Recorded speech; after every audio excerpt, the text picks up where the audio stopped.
अस्सलाम वालेकुम व्यूअर्स, मैं हूं समीना पाशा। उम्मीद है आप लोग खैरियत से होंगे। व्यूअर्स, कुछ आम खबरें और अपडेट्स लेकर इस व्लॉग में आपके सामने हाजिर हैं जनाब। इंपॉर्टेंट खबरें हैं क्योंकि आज का दिन बड़ा इंपॉर्टेंट है। जुमेरात का दिन और आज के दिन पहुंच रहे हैं वज़ीर आला KP इमरान खान साहब से मुलाकात करने।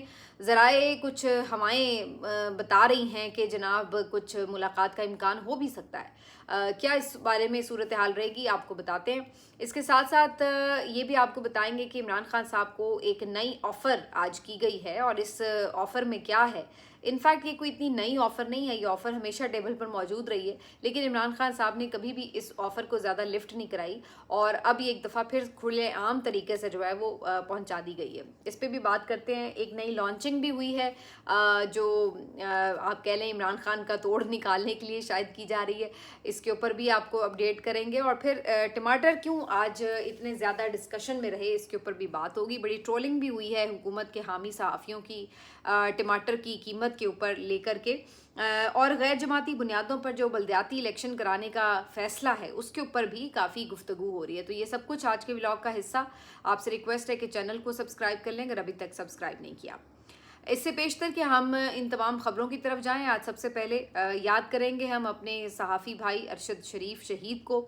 आज उनकी बरसी है, तीसरी बरसी है उनकी और आज के दिन ये अफसोसनाक ख़बर हम तक पहुंची कि अरशद शरीफ शहीद को कीनिया में शहीद कर दिया गया। सर में उनके गोली मारी गई थी और ना जाने क्या क्या अनकही दास्तानें हैं जो कभी हम तक पहुंचती हैं आधी अधूरी सी और कभी उन्हें खामोश करवा दिया जाता है। और जो कोई भी इसके ऊपर जानने की कोशिश करता है, इंसाफ की बात करता है, वो भी कहीं खो सा जाता है।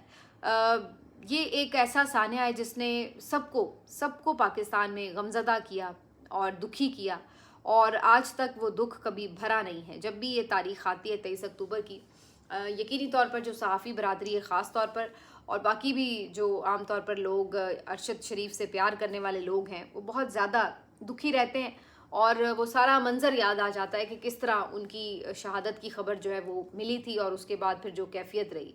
तो ये एक तकलीफ़ दे दिन था पाकिस्तान के अवाम के लिए और इसको भुलाया नहीं जा सका। ज़्यादा तकलीफ़ इस बात पर होती है कि कभी इंसाफ नहीं मिल सका अरशद को। और सिर्फ इतना ही नहीं कि इंसाफ नहीं मिल सका बल्कि इंसाफ के हुसूल की तरफ जाने वाले तमाम रास्ते भी ऐसा लगता है कि जैसे बंद हुए हुए हैं और कोई उसमें पेशरफ्त नहीं हो रही। अरशद शरीफ के कातलों तक पहुंचने के लिए जितनी भी दरख्वास्तें दायर की गई, जो भी अदालतों में समातें हुई, उन सब को आप देखिए तो एक खामोश तरीके से खामोश करा दिया जाता है।